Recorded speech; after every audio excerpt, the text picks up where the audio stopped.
The stench of burning bodies was especially strong this morning as the soldiers on the wall burned what had piled up outside since the last large-scale attack. The thick, acrid smoke hung low across the camp, creeping along the ground like fog. Mixed amongst the charred flesh smell was a hint of sweetness, which reminded Sidney of maple-cured bacon. Gross.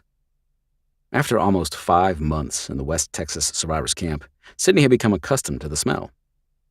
It was her daily reminder that the men and women protecting the camp were still killing the infected by the hundreds, sometimes thousands, just about every day. The infected. They were a daily part of life now. Sometimes, when Sidney thought about the worries of her old, modern life, she would laugh hysterically, which didn't help her with her almost pariah-like reputation in camp.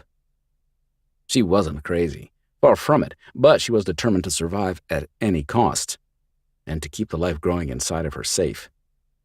Immediately after stumbling into the camp, pushing an orange Home Depot cart full of supplies, she'd been hit on, verbally assaulted, and one guy even tried to cop a feel of the thin, tattooed woman who, according to the slurs he shouted, was obviously into all the kinky shit. Just look at her.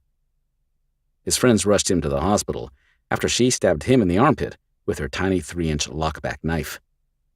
He almost died before they made their way through the choked streets, but the doctors were able to save him. Apparently, there's an important artery that runs through that particular part of the human body. Who knew? Since then, there'd been a few other run-ins with other refugees, none of which turned out pleasant for the other party, so she was pretty much marked as a dangerous caged animal and left alone. Months ago, camp officials had moved her from the tent that she'd been assigned on the requests of other residents. That was fine by her. She'd purchased a nice tent on the day the world went to hell and had never gone to use it. Now it was her home.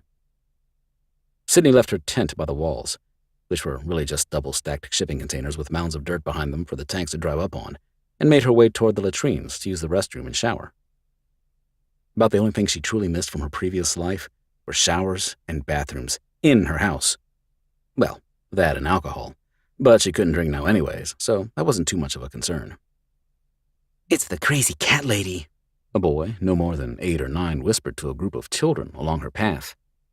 "My mom says she's just as crazy as the infected," another said. "I heard she steals children and cooks them in her little tent way out by the walls," Sidney replied, sending the kids scurrying in all directions.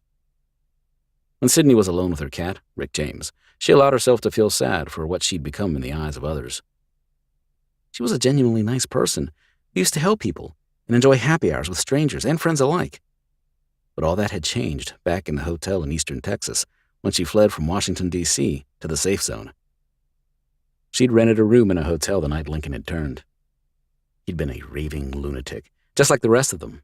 All semblance of his old self was gone. A gas station guard helped her and killed Lincoln, the father of the baby growing inside her now. Before his self-sacrifice to save her life, which is how he got infected, Sidney had been intent on getting an abortion. Afterward, she realized that even though they'd only known each other for 6 weeks or so, she loved that man and would do anything to bring their child safely into this world. Then, the attendant at the hotel tried to rape her. He'd been her first and only human kill. That attendant brought the harsh realities of the new world directly into her life. Sure, she'd been in the Peace Corps and a lawyer for a nonprofit battling human trafficking, so she'd seen plenty of atrocities. But the bad stuff hadn't happened to her until that night. That night had helped to mold her into the person she was, the person she was becoming. And the number one rule on her expanding list was, don't trust anyone. Jake Murphy dragged the razor across his jawline, shaving away the stubble from the night before. He had a big day today. His platoon, 2nd Platoon, Alpha Company, 136 Infantry, was the first unit that would be testing a new proof of concept to get additional food and supplies to the refugee camp. With just over 4 million people in the camp, including the military, food was going quickly.